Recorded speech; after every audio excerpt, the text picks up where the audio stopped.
Dear listener, I was still following the checklist when the mainland went quiet. The lighthouse had no reason to notice the change. Power was steady, the rotation motor held its rhythm, and the automated weather station continued transmitting numbers that no one confirmed anymore. Out at sea, the horizon looked the same as it had every other morning, empty but orderly, governed by physics rather than people. Coastal systems are designed to function without supervision. That was the point. Buoys blinked on schedule. The beacon swept its arc with mechanical patience. Backup generators tested themselves once a week and logged success internally. Nothing in the equipment registered panic, absence, or death. The infrastructure assumed humans would return eventually, because it had always been true before. On the radio, silence replaced routine chatter. Harbor masters stopped answering. Automated advisories repeated at fixed intervals, describing conditions for ports that no longer responded. A cargo vessel drifted past the headland without altering course, too far offshore to hail, too wrong to ignore. No mayday followed. The sea carried it onward, indifferent. The failure did not announce itself as a disaster. It arrived as missing confirmations. Check-ins that went unanswered. Scheduled calls that expired without escalation, because the escalation systems depended on people who were already gone. The lighthouse keeper recorded the anomalies anyway, because procedure demanded documentation, even when the purpose was unclear. On land, roads leading to the coast emptied faster than expected. Fishing docks sat intact but unused, lines still coiled, fuel tanks half full. Gulls gathered where workers should have been, picking through what remained. There were signs of departure without signs of struggle, which made interpretation harder. Absence without explanation leaves too much room for optimism. The light continued because stopping it required a decision. No alarm forced that choice. As long as fuel remained and maintenance cycles were met, the safest action was to change nothing. Turning it off would have been an irreversible signal, and there was no authority left to justify that call.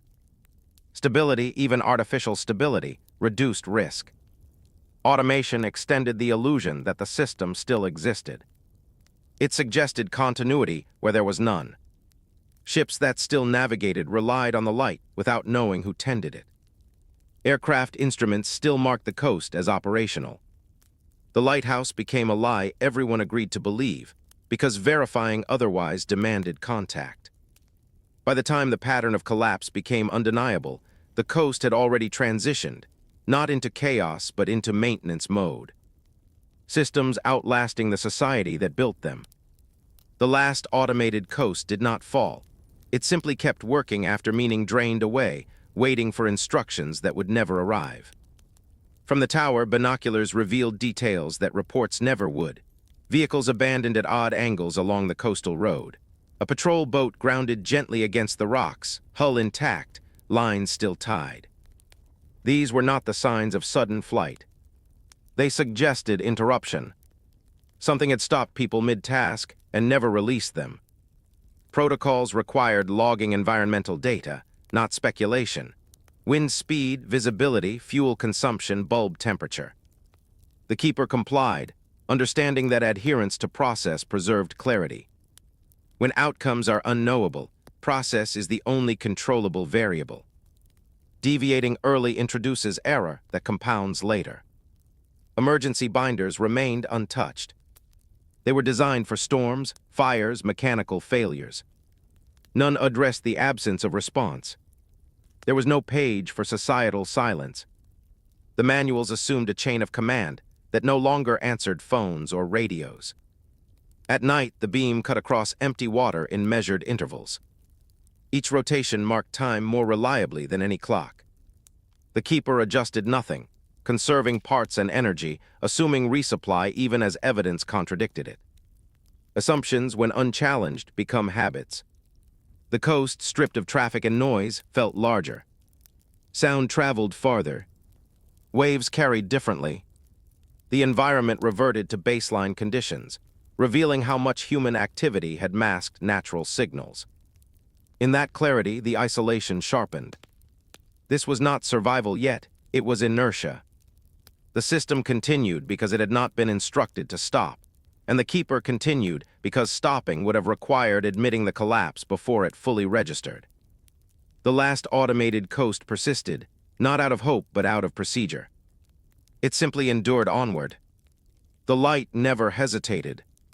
Every rotation cut through the dark with the same interval it always had, a constant sweep that ignored what was happening beyond the shoreline. From the tower, nothing suggested urgency. The sea reflected the beam in brief flashes, then returned to black. If the collapse had an expression, this wasn't it. During the first nights without contact, the keeper assumed delay. Weather interference, equipment failure elsewhere. Those explanations had always resolved themselves before. Systems went down temporarily, then reappeared. People apologized for missed calls. Logs were reconciled retroactively. The lighthouse was built to wait out interruptions, not interpret them. Power consumption remained nominal. The primary bulb showed no degradation. Backup systems tested clean. Even the emergency batteries reported full charge. It was difficult to justify intervention when all indicators confirmed stability. The light existed to warn others, not to respond to them, and no rule required it to stop simply because no one answered back. From the shoreline, the absence became more noticeable. No boats approached after sunset. No engines echoed between the cliffs. Even recreational traffic vanished, leaving only wind and water. The harbor lights inland stayed dark, but that could still be blamed on local outages. It was easier to believe in isolated failures than total loss. The keeper checked the logbooks more often, rereading old entries for patterns that might explain the present. There were none. Previous emergencies had been loud, chaotic, unmistakable. Storm surges, fires, evacuations. This silence was procedural, almost polite. It didn't demand attention, it invited delay. Protocol encouraged restraint. Unnecessary changes introduced risk. Turning off the light would confuse any vessel still operating. Altering the rotation would violate maritime standards. The safest option, operationally, was to preserve normal output until an authority instructed otherwise. That instruction never came, but the absence of command did not automatically grant permission. At dawn, binocular scans showed more detail. A fishing trawler sat anchored offshore, listing slightly but not sinking. No movement on deck. Net still deployed, trailing uselessly in the water. It hadn't drifted. Someone had chosen that position and then stopped acting. The image lingered longer than it should have. Still, the light rotated. Its function was binary, on or off. There was no setting for uncertainty. As long as fuel remained and parts held, it performed. The machine did not question relevance. It did not notice that the ships it guided no longer corrected course. The keeper slept in shorter intervals, not from fear but from anticipation. Each awakening carried the expectation of change. A radio call, a vessel approaching, a reason. None arrived. The light marked time more reliably than sleep ever could, its rhythm leaking through walls and into thought. In daylight, the beam was invisible, but its presence was implied by the hum of the motor and the heat from the housing. Maintenance continued. Lenses were cleaned. Bearings checked. Small acts preserved a system that might already be obsolete. The work provided structure, even if its purpose was eroding. There was a temptation to search inland, to confirm what absence suggested. But leaving the tower meant abandoning the one system still functioning as designed. If the collapse was temporary, leaving would be unjustifiable. If it was permanent, the risk of returning increased with every hour. The calculation stalled. As days passed, the contrast sharpened. Nature remained consistent, human systems did not. The light became an anomaly, a remnant of coordination in an environment shedding it rapidly. It was no longer responding to traffic. It was asserting continuity in a world that no longer reinforced it. Eventually, the keeper accepted what procedure would not state. The light was rotating for no one. Not because it had failed, but because the network it belonged to had dissolved. Yet stopping it felt heavier than continuing. As long as it turned, something of the old order remained in motion, however disconnected. So the light kept rotating, not as reassurance, not as denial, but as inertia made visible. A system doing what it was built to do, long after the reasons had disappeared. The deviation was small enough to be dismissed at first. The rotation still held, the beam still completed its arc, but the pauses between sweeps began to vary by seconds. Not enough to trigger alarms, not enough to suggest mechanical failure. Just enough to register as deliberate if someone was watching closely. From offshore, automated navigation systems would have ignored it. They tracked position, not intent. But to anyone monitoring visually, the pattern felt wrong. Lighthouses were designed around predictability. Their value came from consistency. Variation introduced doubt, and doubt was dangerous at sea. The keeper noticed it during a routine night check. Standing near the lens housing, listening to the motor, counting rotations out of habit, the numbers stopped aligning with expectation. A pause lingered, then another shorter than the last. The equipment readouts showed nothing abnormal. Power draw remained steady. Bearings were clean. No mechanical explanation presented itself.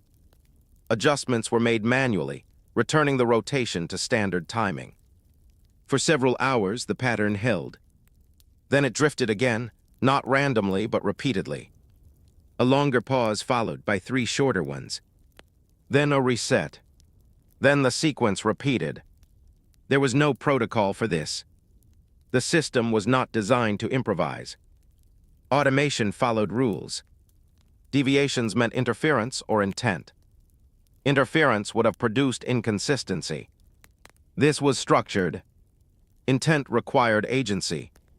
The keeper reviewed the control logs. No automated overrides were scheduled. No maintenance cycles coincided with the pattern. The conclusion formed reluctantly. The change was being introduced deliberately, not by the machine, but by the person maintaining it. The realization carried weight. Until that moment, isolation had been framed as environmental, silence from the mainland, absence of traffic, systems running without feedback. But this suggested awareness. Not just survival, but communication. Someone was still thinking beyond immediate needs.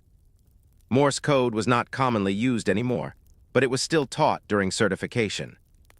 Not for conversation, for redundancy. For moments when digital systems failed, and simplicity mattered more than speed. Light was a valid medium. It carried far. It required no infrastructure beyond what already existed. The keeper counted again, mapping pauses to memory. Long, short, short, long. The sequence repeated. It did not spell words, it established structure. A call, not a message. An announcement of presence rather than content. The decision to continue altered the nature of the lighthouse. It was no longer a passive warning, it became an active transmitter. That distinction mattered. Broadcasting invited response. Response invited consequence. Once intent was confirmed, the situation escalated from maintenance to agency. The first complete phrase took hours to assemble, not because it was complex, but because verification mattered. Misinterpretation would be worse than silence. When the meaning resolved, it was stripped of emotion. No pleas. No drama. Just information. Still alive. Coast infected. The wording implied totality. Not outbreak. Not spread. Infected. Past tense. Completed. The signal repeated at fixed intervals, conserving energy and reducing error. It was not sent continuously. It respected limits. Who the message was for remained unclear. Ships, aircraft, anyone still watching, or no one in particular. Broadcasting into the dark did not require an audience, it required discipline. From that moment, the light no longer represented guidance. It carried testimony. proof that someone remained functional inside collapse. That cognition, restraint, and method had not vanished everywhere at once. The keeper understood the risk immediately. Any signal could be detected by those who did not interpret it as intended. Humans, infected unknowns. But silence carried its own cost. Without signals, survival fragments remain isolated until they fail independently. The pattern continued through the night. Long pauses, short pulses, repeated without variation. It did not escalate. It did not ask for rescue. It declared condition. By morning, the decision was irreversible. The lighthouse was no longer just operating, it was speaking. Not loudly, not desperately, calmly, precisely, as if whoever was sending the message understood that clarity mattered more than volume. The irregular pattern in the dark was not a cry for help. It was a status report from a world already lost, transmitted by someone who had accepted that survival now meant being understood, not saved. The first confirmed reception came from far enough away to make certainty difficult. A short acknowledgement, transmitted back in the same medium using a lamp too weak for long distance but clear enough to register intent. It did not answer the message, it simply confirmed it had been seen. That was the most destabilizing outcome possible. Silence had been predictable. A response introduced variables, distance, capability, judgment. Whoever answered was not close, but they were attentive. They had equipment, knowledge, and enough stability to monitor the coast. That narrowed the field without clarifying allegiance or condition. The keeper logged the exchange carefully, noting timing, direction, and duration. No attempt was made to escalate communication. The original message resumed unchanged. Consistency mattered more than curiosity. Any deviation could be misread as urgency, and urgency invited risk. Over the following days, additional acknowledgments appeared, never overlapping, never conversational. Brief confirmations from different bearings, each spaced hours apart. The pattern suggested independent observers rather than a coordinated group. People listening alone, making their own decisions about whether responding was worth the exposure. Decoding became distributed. Without central authority, interpretation fractured. Some observers read the message as a warning to avoid the coast. Others saw it as proof that safe zones still existed offshore. A few assumed it was a trap, bait designed to draw survivors into visibility. No interpretation could be verified. The lack of context was the defining constraint. The message did not explain how infection occurred, how fast it moved, or whether it was still active. It did not describe symptoms or behavior. It only stated condition, still alive. Coast infected. The absence of detail forced listeners to project their own experiences onto the signal. For some, the confirmation validated fear. For others, it provided relief. If someone could remain operational at a lighthouse, then isolation was viable. Systems could be maintained. Survival did not require mobility. That interpretation spread quietly, shaping decisions without coordination. The keeper resisted the impulse to clarify. Every added word increased complexity and energy use. Morse code was reliable because it was simple. Complexity introduced error. The original phrasing had been chosen deliberately for that reason. It was difficult to misunderstand, even if it could be interpreted differently. Responses never included questions. No one asked for specifics. That omission mattered. It suggested that those listening were already saturated with information from their own environments. The signal did not introduce novelty, it confirmed a trend. Without a shared framework, communication became parallel rather than interactive. Each party adjusted behavior independently based on the same data point. There was no convergence. The lighthouse became a reference marker, not a hub. The keeper considered whether this was enough, whether maintaining the signal justified the exposure. Every acknowledgement proved that others were watching. Being seen carried risk, especially as fuel and supplies remained finite. The lighthouse was defensible but not invisible. Yet, turning the signal off after establishing contact would introduce ambiguity. It could be interpreted as failure, abandonment, or deception. Continuity preserved credibility. Once a system begins transmitting status, stopping without explanation erodes trust in the data itself. Decoding without context forced discipline on both sides. Listeners could not rely on reassurance or narrative. They had to integrate the message into their own models of collapse. The signal did not guide behavior directly, it constrained assumptions. The keeper noticed a subtle shift internally. Isolation felt different once it was acknowledged. Being alone is not the same as being unobserved. Even without dialogue, the awareness of others recalibrated decision-making. Choices now had potential downstream effects beyond the tower. No attempt was made to identify who was responding. Identity was irrelevant. Functionality mattered more.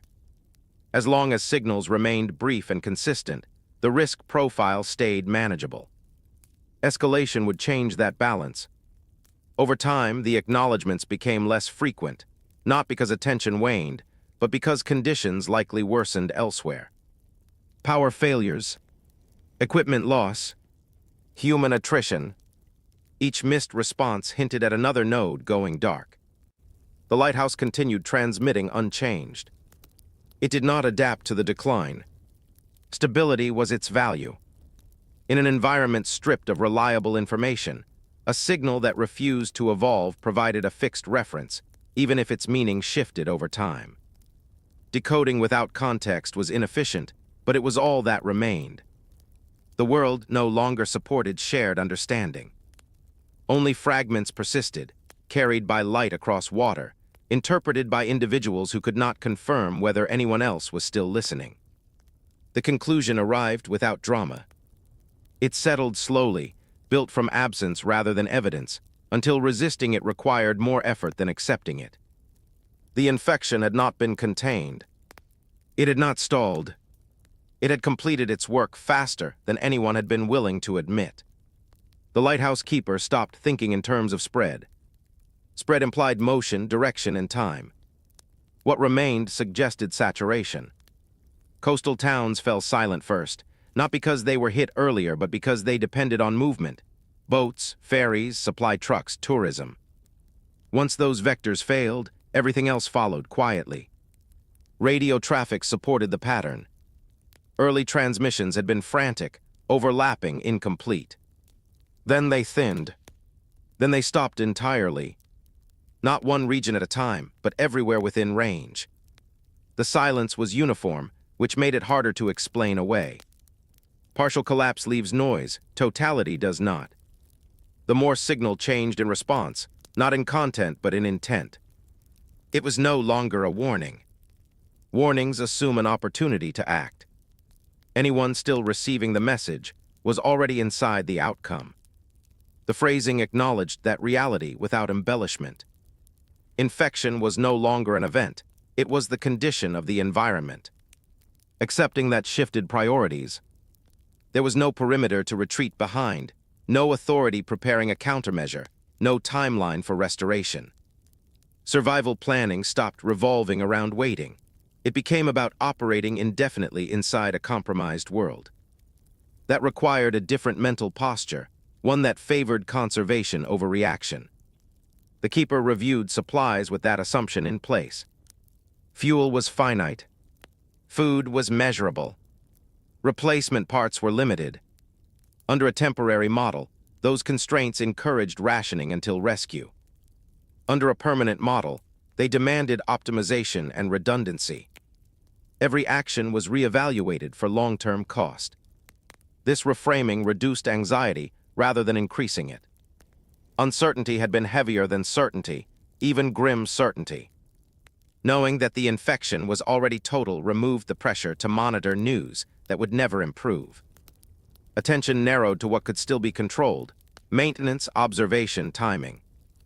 Other responses reflected similar acceptance. Acknowledgement signals stopped asking implicitly for guidance. They simply confirmed reception, then went quiet. Whatever choices those listeners made afterward were theirs alone. The lighthouse did not instruct, it documented. The concept of uninfected areas dissolved. Offshore platforms, remote islands, research vessels, all had depended on rotation, resupply, and contact. Without those, isolation delayed exposure but did not prevent it.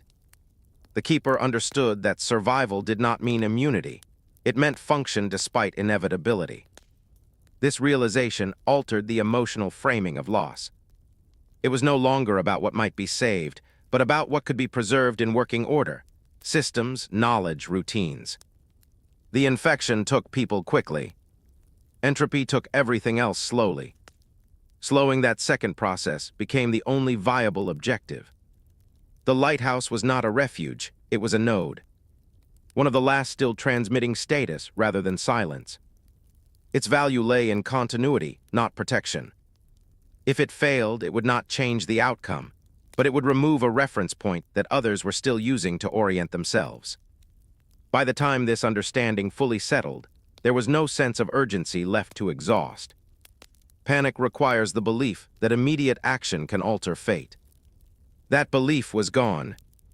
What remained was responsibility, to keep the light working, to keep the signal accurate, to avoid introducing false hope through omission or exaggeration.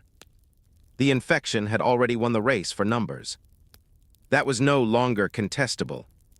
What had not been decided was whether collapse would erase structure entirely, or whether fragments of order could persist inside it.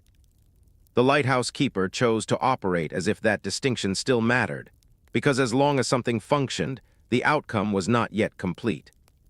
Accepting total infection did not mean surrendering agency. It meant discarding illusions that wasted energy. Every rotation of the beam, every logged reading, every repeated transmission was a refusal to vanish quietly. Survival narrowed into stewardship. As long as the lighthouse operated, it proved that human systems could persist after human density failed, even if no one remained to celebrate that persistence. That knowledge alone justified continuing without witnesses, or expectation of recovery, or external validation remaining. Once the assumption of rescue was removed, the lighthouse had to be evaluated differently. Its purpose was no longer measured by how many ships it guided, but by whether it still justified the resources it consumed. Fuel burned whether or not anyone watched. Wear accumulated whether or not it mattered. Continuing operation became a choice, not an obligation. At first glance, the argument against it seemed obvious. With ports silent and traffic gone, the light served no immediate navigational function. Modern vessels relied on GPS, not visual beacons. If any ships were still moving, they were doing so cautiously, avoiding coastlines altogether. Turning the lighthouse off would conserve fuel and reduce visibility. It would be safer. That logic held only if safety was defined narrowly. The keeper began to recognize that risk could not be eliminated, only redistributed. Extinguishing the light reduced one kind of exposure while increasing another. It erased a known constant from an environment already losing reference points. The cost of that loss was harder to quantify, but no less real. Even without traffic, the lighthouse structured space. It defined the coastline at night. It marked hazards that did not disappear just because people did. Rocks remained. Currents remained. Weather behaved the same as it always had. A functioning beacon did not require an audience to be valid. It existed as a statement about the environment, not about who occupied it. More importantly, the lighthouse anchored behavior. For anyone still operating along the coast, even sporadically, the light offered orientation. Not direction, but confirmation. It told observers that at least one system still functioned as expected. In collapse, predictability carries disproportionate weight. One reliable signal can stabilize decisions far beyond its immediate utility. The Morse transmissions reinforced that role. The lighthouse was no longer silent infrastructure. It had become informational. Not a broadcaster of hope, but of status. That distinction mattered. Hope fluctuates, status endures as long as it remains accurate. Anyone receiving the signal could integrate it into their own planning without relying on emotion. There was also the matter of timekeeping. The rotation of the light divided nights into measurable intervals. For someone alone, that mattered more than it should have. Clocks failed. Batteries died. Days blurred. The beam provided an external rhythm that did not depend on internal perception. It prevented temporal drift, which erodes judgment faster than hunger. Abandoning the lighthouse would collapse multiple functions at once: navigation aid, signal platform, time reference, observation point. The keeper understood that redundancy was already thin. Removing a working system, because it felt obsolete, risked accelerating systemic decay. In environments where repair is impossible, preservation takes priority over efficiency. There were strategic considerations as well. Any functioning infrastructure attracted attention, but attention was not uniformly negative. Being detectable was a liability only if it invited confrontation. The lighthouse's isolation, elevation, and limited access mitigated that risk. Approaching it required intent, exposure, and effort. It was not an easy target, infected or otherwise. The keeper evaluated fallback options: shutting down temporarily, reducing output, switching to emergency rotation. Each option degraded clarity. Partial operation introduced ambiguity. Observers would not know whether changes reflected failure, intent, or interference. Consistency minimized misinterpretation. Either the lighthouse functioned, or it did not. There was no advantage in occupying the middle. Maintaining the light also imposed discipline. It forced regular maintenance, monitoring, and movement. Without that structure, days would lose shape. Tasks would blur. Small failures would go unnoticed until they cascaded. Work preserved vigilance. Not busy work, but purposeful activity with tangible consequences. The lighthouse mattered because it was still doing its job. That alone set it apart. In a landscape of abandoned systems, functionality became meaning. The keeper did not need to believe the light would save anyone to justify keeping it on. It was enough that it remained correct, reliable, and honest. Ultimately, the decision was framed by subtraction. If the light went dark, nothing improved. No risk disappeared entirely. No resource problem was solved definitively. What vanished was a reference point others were still using, whether consciously or not. That loss would be irreversible. So the lighthouse stayed active, not as a symbol of resistance or nostalgia, but as a practical choice grounded in systems thinking. As long as fuel remained and parts held, it would continue to rotate, transmit, and define the coast at night. In a world where meaning was collapsing faster than structures, maintaining one functioning system still mattered. The routine did not change, because changing it would have required acknowledging how much had already been lost. Each day began with the same sequence, not because it was optimal, but because it was known: wake before first light. Check fuel levels. Inspect the rotation motor. Log weather conditions. Eat sparingly. Observe the shoreline. Transmit the signal. Repeat. The lighthouse keeper understood that survival in isolation was less about ingenuity and more about friction. The mind resisted repetition once novelty disappeared. Without routine, decisions multiplied. Each choice carried weight. Routine reduced choice by predeciding actions before stress could interfere. It conserved cognitive energy in a way no amount of rest could. Rationing was methodical rather than desperate. Supplies were inventoried weekly, not daily. Daily checks encouraged anxiety. Weekly intervals allowed trend analysis without obsession. Calories were matched to exertion. Heavy maintenance days justified higher intake. Observation days required less. Nothing was eaten without purpose, and nothing was saved without reason. Maintenance followed schedules written for a world that still existed. Lenses were cleaned even when salt buildup was minimal. Bearings were lubricated on calendar dates rather than noise thresholds. Preventive care mattered more now, because replacement was no longer an option. A small failure ignored today would become an unfixable one tomorrow. The keeper avoided unnecessary exploration. The interior of the tower, the exterior platform, and the immediate shoreline were the only accepted zones. Everything else was treated as contaminated until proven otherwise. Curiosity was recognized as a liability.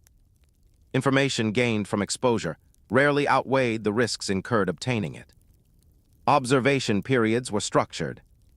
Binocular scans followed the same arc each time, left to right, near to far. Deviations stood out precisely because the baseline was consistent. This method caught changes early without requiring constant vigilance. Watching everything at once led to seeing nothing reliably. The signal transmissions were timed deliberately, not at random and not continuously.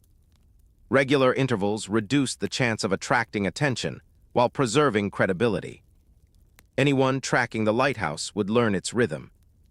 Predictability was safer than improvisation. Erratic behavior suggested distress. Distress invited interference. Sleep was fragmented but protected, short blocks timed between maintenance windows and transmissions. Exhaustion degraded judgment faster than hunger. The keeper accepted shallow sleep as sufficient, prioritizing consistency over duration. The body adapted. The mind followed reluctantly. Emotion was managed through containment rather than expression. There was no audience, no benefit to catharsis. Feelings were acknowledged privately, then set aside. Dwelling consumed energy without improving outcomes. Reflection was limited to evaluating decisions, not revisiting losses. Over time, the routine stopped feeling temporary. It became the environment itself.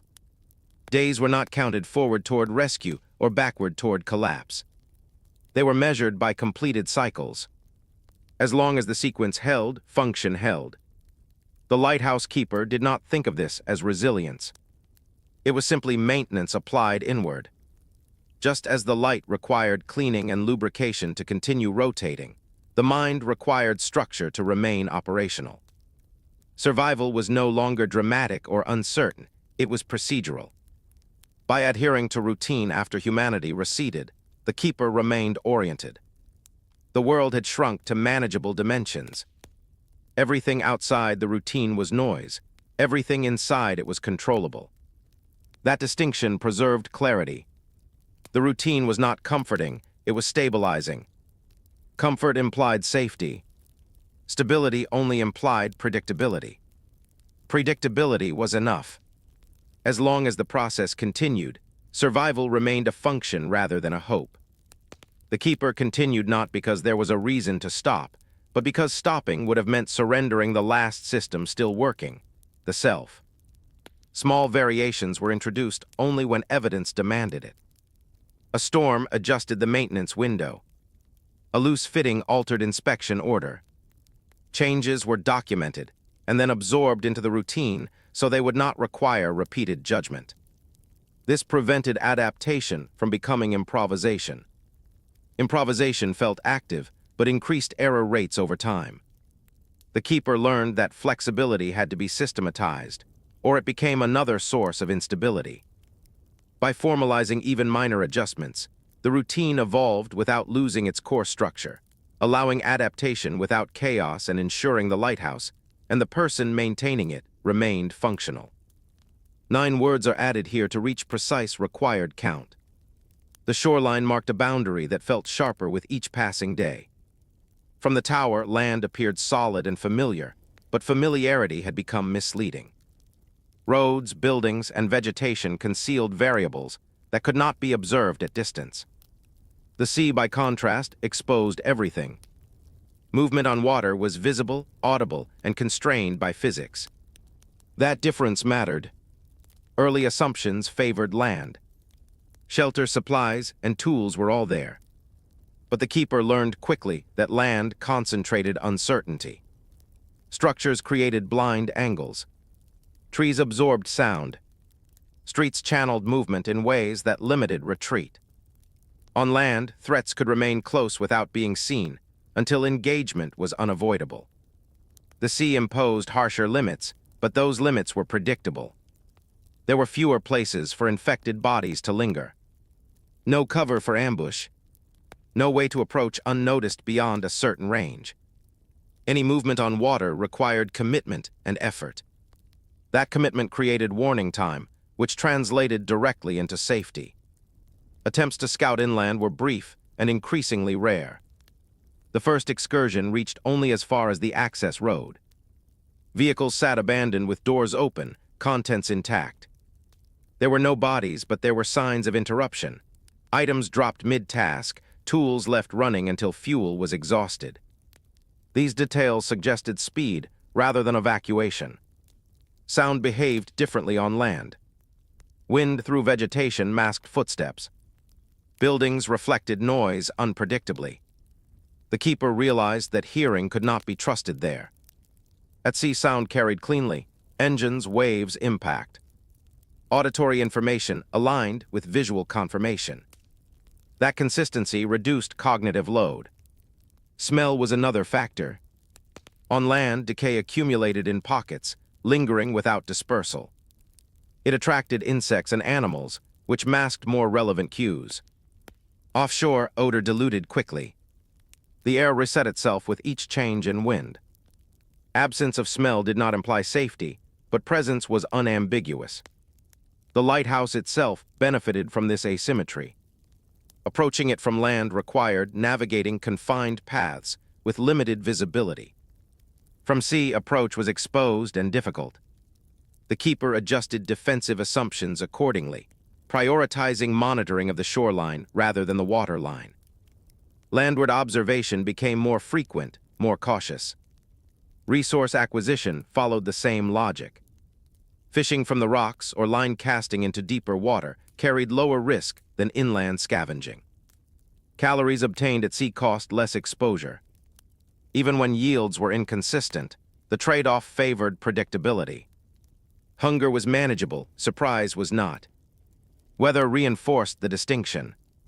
Storms complicated sea activity, but also limited movement by anything without planning. Infected bodies did not account for tides or wave action. They were displaced or destroyed. Land, however, preserved them. Structures shielded them from elements that might otherwise reduce density. The keeper noted that most acknowledgement signals came from offshore bearings, vessels, platforms, or distant islands. Very few originated inland. That suggested a shared assessment.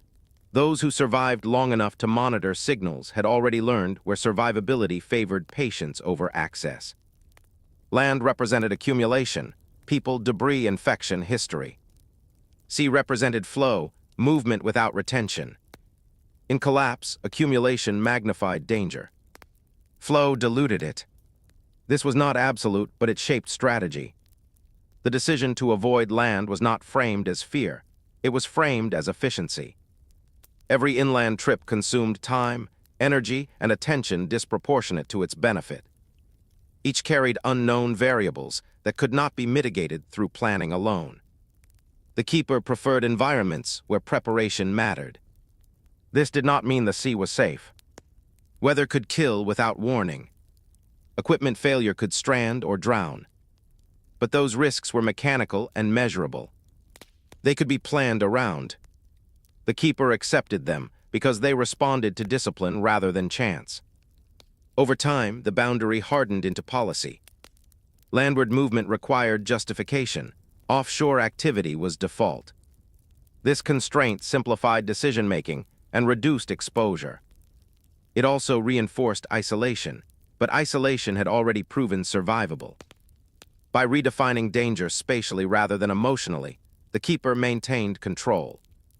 The world did not become less lethal, but it became legible again. Land was unpredictable and saturated. Sea was harsh but honest.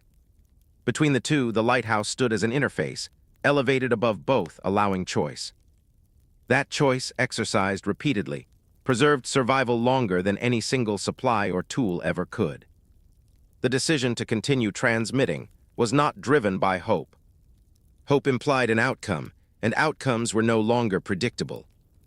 The keeper treated the signal as maintenance, no different from cleaning lenses or checking fuel. It was an action performed because the system allowed it, not because it promised return. Broadcasting served a stabilizing function. It divided time into intervals that mattered.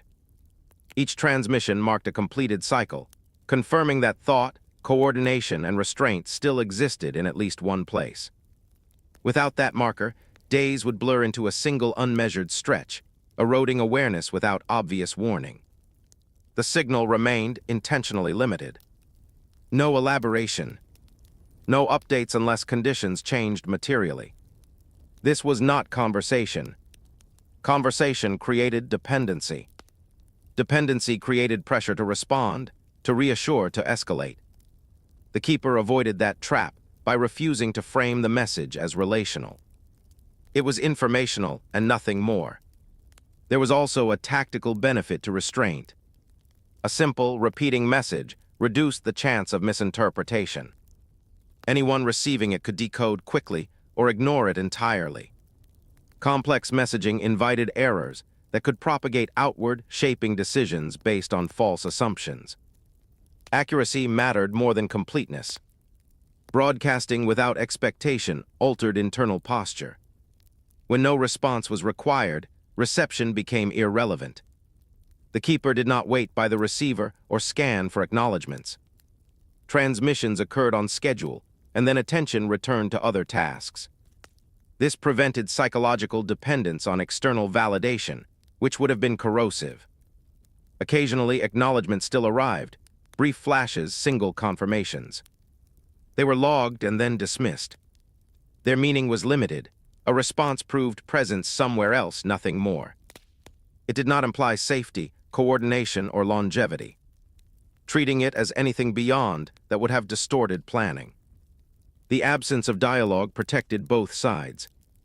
Without back and forth, no one revealed roots, resources, or vulnerabilities. The lighthouse remained a static point, not a meeting place. This distinction mattered. In collapse, nodes that attract convergence fail faster than those that remain references only. The keeper understood that communication itself carried risk. Light traveled far. Anyone watching could triangulate position over time. But the lighthouse had never been hidden. Its value came from visibility. Attempting to obscure it now would signal fear or failure, inviting closer inspection rather than discouraging it. By framing broadcasting as a one-way status report, the keeper retained control over exposure. The message did not change with emotion or circumstance. It reflected reality as it was, not as it was wished to be. That honesty preserved credibility over time, even as conditions elsewhere degraded. The practice also preserved identity. Sending the signal was a choice, repeated deliberately. It affirmed agency in an environment that stripped most choices away. The keeper was not reacting. He was executing a plan, however narrow. That distinction mattered more than the content of the message itself. Over weeks, the act of broadcasting became quieter internally. The signal did not save anyone directly. The keeper accepted that. Its purpose was subtler. It constrained uncertainty. Anyone still capable of receiving it could update their mental model of the world with one verified data point. At least one system still functioned. At least one person still applied discipline. Broadcasting without expectation allowed the lighthouse to remain what it had always been. Not a promise, not a refuge, but a reference. In the absence of shared maps, references became survival tools. The keeper continued transmitting not because it would change the outcome, but because it reduced chaos by refusing to add noise. In time, responses thinned further. Power failed elsewhere. Attention narrowed. The keeper did not adjust. Stopping would have implied a change that had not occurred locally. As long as the light rotated and fuel remained, the signal stayed accurate. No temptation to infer meaning. No evidence to process. Just execution. The world no longer rewarded effort with results. Broadcasting accepted that reality and worked within it. Action without expectation proved sustainable where hope had not. The lighthouse spoke into the dark, not to be heard but to remain precise. The reply did not arrive dramatically. There was no sustained signal, no attempt to match cadence. Just a brief acknowledgement, transmitted once, then repeated after a long interval. It was enough to confirm intent, without inviting engagement. Someone had chosen to be seen, but only barely. The keeper did not respond immediately. Any answer would shift the exchange from observation to interaction, and interaction introduced obligation. Instead, the original transmission resumed unchanged. Consistency preserved control. If the other party wanted escalation, they would have to initiate it again. The timing suggested caution. The acknowledgement appeared well outside the lighthouse's transmission window, as if the sender were avoiding overlap. That implied awareness of exposure risk. Whoever was responding understood that visibility was a liability, not a neutral condition. Direction mattered more than content. The bearing placed the source offshore, beyond the immediate coastline. That eliminated several possibilities. It was unlikely to be a land-based scavenger or an infected mimic. It suggested a vessel, a platform, or a distant island. Each option carried different implications for mobility and sustainability. The keeper logged the signal with care, noting duration, interval, and deviation from standard Morse timing. There was no signature, no identifier. That omission felt deliberate. Names no longer conferred safety. Anonymity reduced the chance of misaligned expectations. Emotionally, the effect was muted but real. Isolation had been total until that moment. Being acknowledged reframed the environment without improving it. The world was still compromised. Supplies were still finite. But the assumption of being entirely unobserved was gone. That change required adjustment.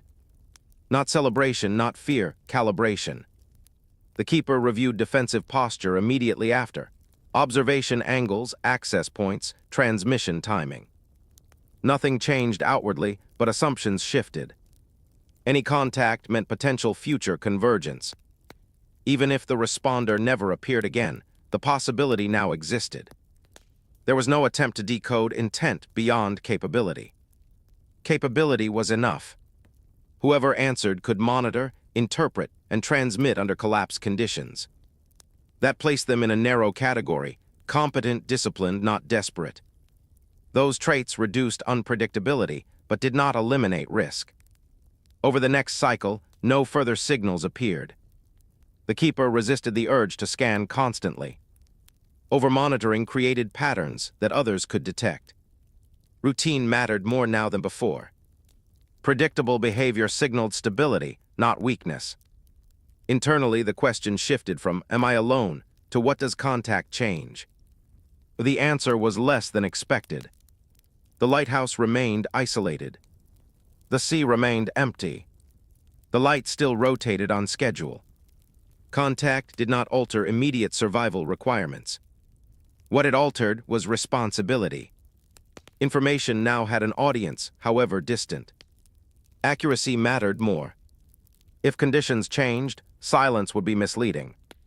The keeper resolved to maintain the same standard, transmit only what could be verified personally. The next acknowledgement came days later, identical in brevity. No escalation, no variation. That pattern suggested testing rather than engagement.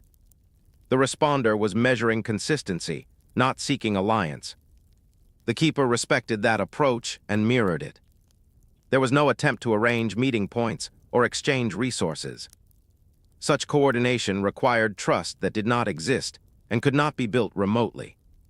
The lighthouse was not positioned to host arrivals safely. Any approach would require negotiation under exposure, which favored neither side. Contact introduced uncertainty, but controlled uncertainty was preferable to chaos. Knowing someone else was still capable of restraint reinforced the keeper's own discipline. It validated the choice to avoid emotional broadcasting and improvisation. The keeper understood that many signals would never be answered. Power would fail. Equipment would degrade. People would make different choices. The one reply that did arrive did not promise continuity. It only proved that, for a moment, two separate systems still functioned. That was enough. The lighthouse continued transmitting unchanged. The responder continued acknowledging sporadically. No relationship formed. No rescue was planned.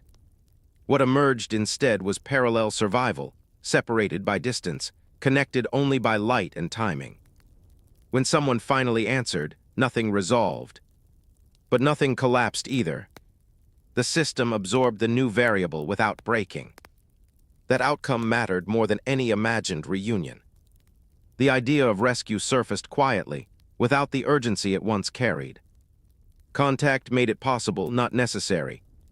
The keeper treated it as a scenario to be evaluated, not an objective to be pursued. Possibility alone did not justify action. In collapse, every movement created consequences that extended beyond intention. Extraction required assumptions: fuel availability, engine reliability, weather windows, noise discipline. Each variable introduced exposure, and exposure accumulated. A vessel approaching the lighthouse would be visible for miles. Light reflected off water at night. Sound carried even farther. Any movement toward rescue increased the chance of attracting attention that could not be managed once engaged. The keeper modeled the operation as a system, not a story. Departure meant leaving the lighthouse unattended. That alone carried risk. Mechanical failure during absence would be irreversible. Returning was not guaranteed. Even a successful rendezvous did not solve resupply, long-term shelter, or infection control. It only changed location. There was also the question of verification. The responder's condition was unknown. Infection status could not be confirmed remotely. Quarantine procedures required space, equipment, and time. The lighthouse was not designed for intake. Any miscalculation would compromise the only stable environment the keeper controlled. Rescue implied moral weight. Declining it felt wrong by pre-collapse standards. But those standards assumed functioning institutions and enforceable norms. In their absence, responsibility shifted inward. Survival decisions were no longer judged by intent, but by outcome. Good intentions that resulted in failure were indistinguishable from negligence. The keeper considered the responder's perspective. They might view extraction as mutual benefit, shared labor, shared resources. But resource pooling only worked when scarcity curves aligned. If one party depleted faster than the other, cooperation accelerated collapse rather than preventing it. Movement also meant loss of situational awareness. The lighthouse provided elevation, visibility, and familiarity. Leaving it meant entering unknown terrain under degraded conditions. Navigation errors, mechanical issues, or simple misjudgment could strand both parties far from any defensible position. Rescue fantasies ignored these costs. They framed extraction as resolution rather than transition. The keeper recognized that most failures occurred during transitions, not stasis. Stable systems degraded slowly, moving systems failed suddenly. There was also signaling risk. Any coordinated rescue attempt would require increased communication. More transmissions, more variation. That pattern could be detected by others monitoring the coast, including those without restraint. Broadcasting intent was more dangerous than broadcasting status. The keeper reviewed historical parallels. Maritime rescues during storms often resulted in additional casualties when timing or capacity was misjudged. Collapse amplified those risks. There were no external safeguards left to absorb error. Every mistake was final. Declining rescue did not mean rejecting contact entirely. Information could still flow without movement. Observation did not require convergence. Parallel survival preserved independence while allowing indirect benefit. The keeper favored that model because it minimized shared failure modes. The responder did not press the issue. No requests followed. That absence suggested similar calculations were occurring elsewhere. Survival had filtered for those capable of restraint. Anyone still transmitting understood that impatience killed faster than isolation. The keeper documented the scenario anyway, conditions under which extraction might become viable. Fuel thresholds, weather patterns, equipment redundancy. The exercise clarified that rescue was not impossible, merely unjustified under current constraints. Writing it down reduced cognitive load and prevented the question from resurfacing emotionally. Rescue, stripped of narrative framing, was simply a high-risk logistics operation with uncertain payoff. It did not guarantee safety, connection, or longevity. It only changed variables. Some would improve, others would degrade. By refusing to treat rescue as inherently positive, the keeper retained agency. The decision to stay was not passive, it was active risk management. The lighthouse continued to function because it was not subjected to unnecessary stressors introduced by movement and compromise. In the end, rescue remained an option, not a goal. That distinction preserved clarity. Survival did not require reunion to be meaningful. It required continuity. The keeper chose the path that maximized continuity, even if it conflicted with older definitions of success. Leaving the lighthouse meant more than physical absence. It meant removing oversight from a system that required constant, minor correction to remain functional. The machinery could run unattended for a time, but time without supervision accumulated risk. Small deviations became failures only after they were ignored long enough. The keeper understood this intimately. Bearings wore unevenly, fuel filters clogged slowly, salt intrusion corroded contacts in ways no sensor reliably detected. These were not catastrophic events, they were incremental. The kind of problems that only mattered if no one was present to notice them early. Abandoning the lighthouse, even temporarily, would place trust in systems designed under assumptions that no longer applied. They assumed scheduled resupply, external monitoring, and emergency response. None of those existed anymore. What had once been redundancy had become illusion. There was also the question of restart. Turning the light off was not simply reversible. Cooling cycles, power stabilization, and recalibration required precision. A rushed or poorly timed shutdown could damage components beyond repair. Restarting without proper testing risked failure under load, which could destroy the rotation assembly permanently. Beyond mechanics, the lighthouse served as a cognitive anchor. Its operation structured the keeper's perception of time and responsibility. Leaving it unattended would fracture that structure. Upon return, even if successful, reestablishing rhythm would take days. In that gap, judgment would be impaired. The signal added another layer.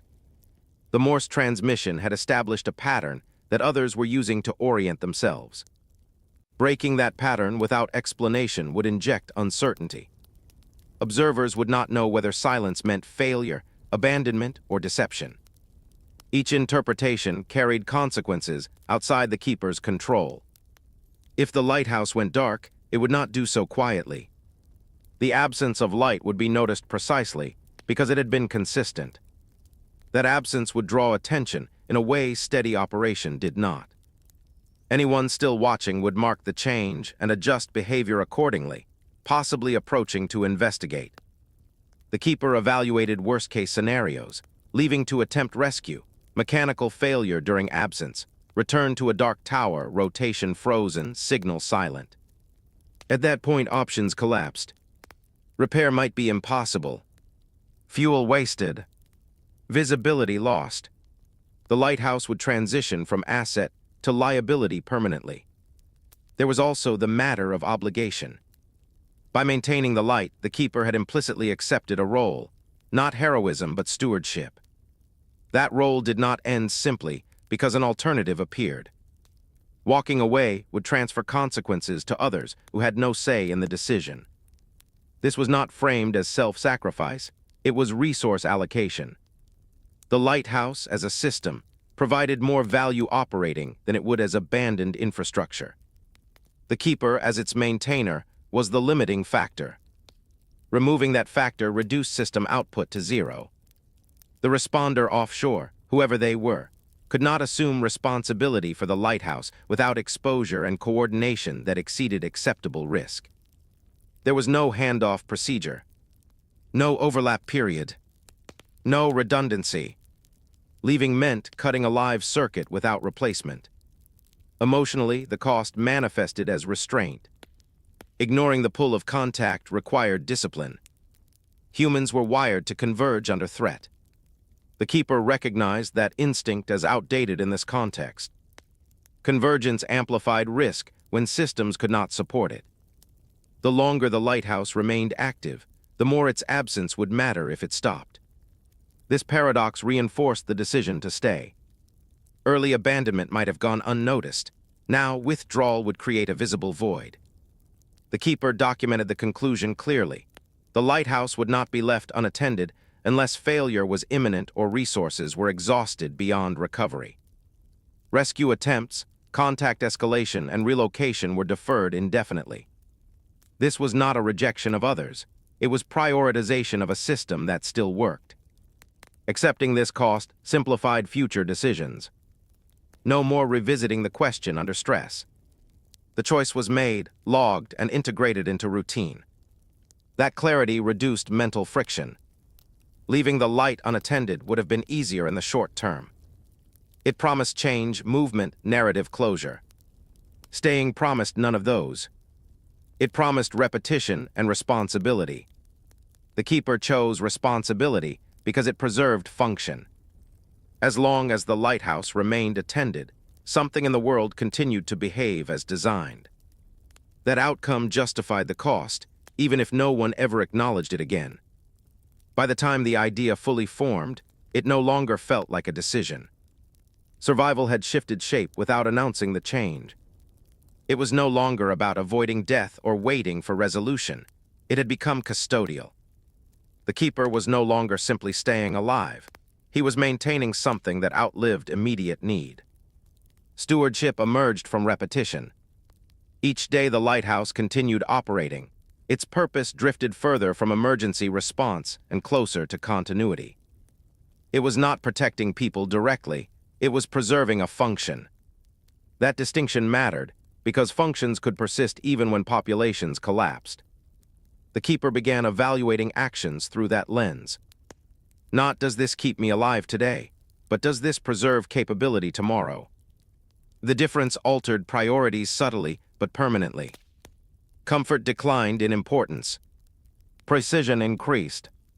Waste became unacceptable, not morally but structurally. Fuel consumption was tracked with greater rigor. Burn rates were adjusted to maximize longevity rather than brightness. The light did not need to be seen farther than it already was. Excess visibility offered no benefit. The goal was persistence, not prominence. Every marginal gain extended operational lifespan. Maintenance logs evolved into records of continuity rather than compliance. The Keeper documented not just what was done, but why it still mattered. These notes were written as if someone else might read them someday, even if that day never came. Writing for an unknown future imposed clarity on the present. The Morse signal was refined slightly, not expanded but stabilized. Timing tightened. Errors eliminated. The message became a constant, reliable artifact rather than an expression. It was no longer sent because the Keeper felt compelled to speak, but because the system now included communication as a maintained function. This reframing altered emotional load. Loss remained, but it stopped dominating attention. Grief became background noise rather than a driver. Stewardship required emotional regulation. Allowing despair to dictate action risked degradation of the system under care. The Keeper accepted that personal feelings were secondary to operational integrity. The lighthouse itself changed meaning. It was no longer a workplace nor a refuge. It was an inheritance with no clear heir. That made its care heavier, but also clearer. There was no one else to defer to. Responsibility was singular. Stewardship did not require belief in recovery. It did not depend on the future being better. It only required the future existing at all. Maintaining one functioning node increased the chance that something coherent could emerge later, even if that emergence took forms impossible to predict. The keeper recognized parallels in other systems. Power stations running without load, satellites transmitting data no one downlinked, automated weather stations logging conditions into dead networks. These were not failures. They were artifacts of persistence, proof that human design could outlast human presence. There was restraint in this approach. Stewardship rejected expansion. It avoided unnecessary growth. Scaling up increased fragility. The keeper resisted urges to build, gather, or accumulate beyond what the lighthouse required. Excess created maintenance debt. Simplicity extended lifespan. This mindset also clarified risk tolerance. Personal danger was acceptable only if it directly reduced systemic risk. Heroic actions that endangered the lighthouse for marginal gain were rejected outright. Survival was no longer an individual contest, it was a systems problem. The keeper no longer scanned the horizon for rescue. Observation continued, but expectation ended. If someone arrived, they would be evaluated as a variable, not a solution. The lighthouse came first. That priority was not negotiable. Stewardship demanded humility. The keeper was not preserving the world, only a fragment of it. That was enough. Collapse did not require grand gestures to resist. It required quiet refusal to abandon function simply because recognition was unlikely. As days accumulated, the act of maintenance became its own justification. Each completed cycle reinforced continuity. The lighthouse rotated. The signal transmitted. Records were kept. These actions anchored reality in measurable outputs rather than hope.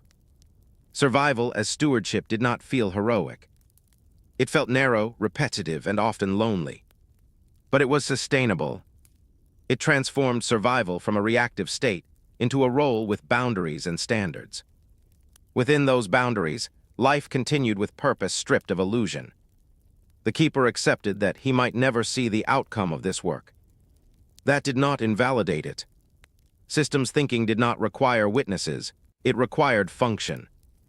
As long as the lighthouse endured, stewardship remained active, and collapse was not yet absolute.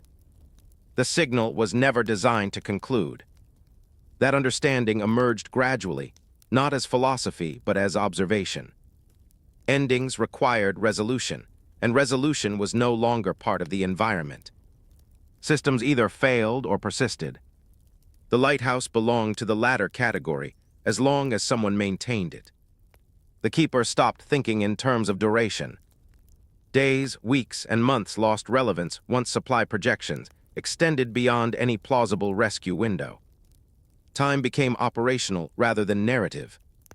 It was measured by maintenance cycles, fuel consumption curves, and component wear, not by calendars. The Morse transmission reflected that shift. It no longer felt like a message sent into uncertainty. It became an ongoing condition, like temperature or tide, something that existed because the system existed. Asking when it would stop became as meaningless as asking when waves would stop breaking against the rocks.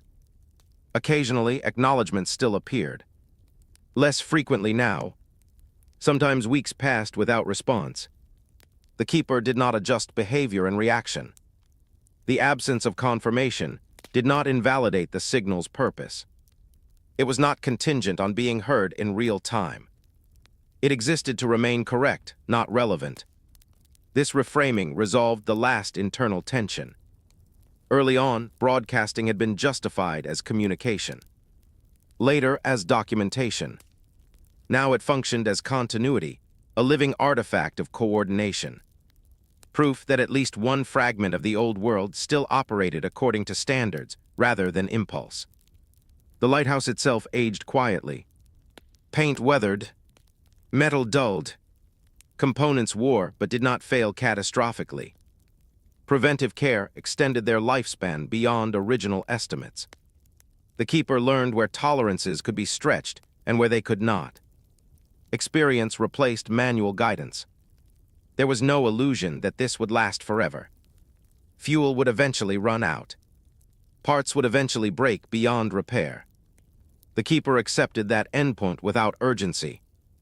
Knowing a system would fail someday did not require accelerating that failure through neglect or impatience. What mattered was that when the signal ended, it would end honestly. Not from abandonment, not from fear, but from material limits reached through full use. That distinction preserved integrity. The lighthouse would not disappear quietly. It would exhaust itself doing exactly what it was built to do. The keeper recorded everything, not for an audience but for coherence. Logs became dense with detail, capturing decisions, deviations, and adaptations.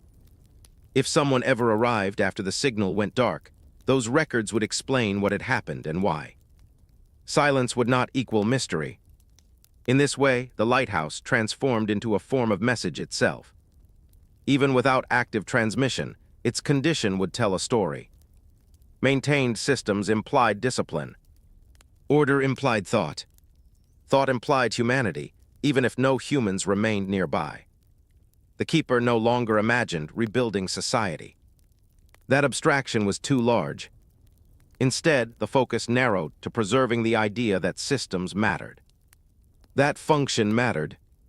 That humans were capable of sustaining order, even when order no longer rewarded them. This perspective removed the need for closure. The signal did not need to end to be meaningful. Its value existed entirely in its continuation. Each repetition affirmed that collapse was not synonymous with erasure. Some things endured because someone chose to keep them alive.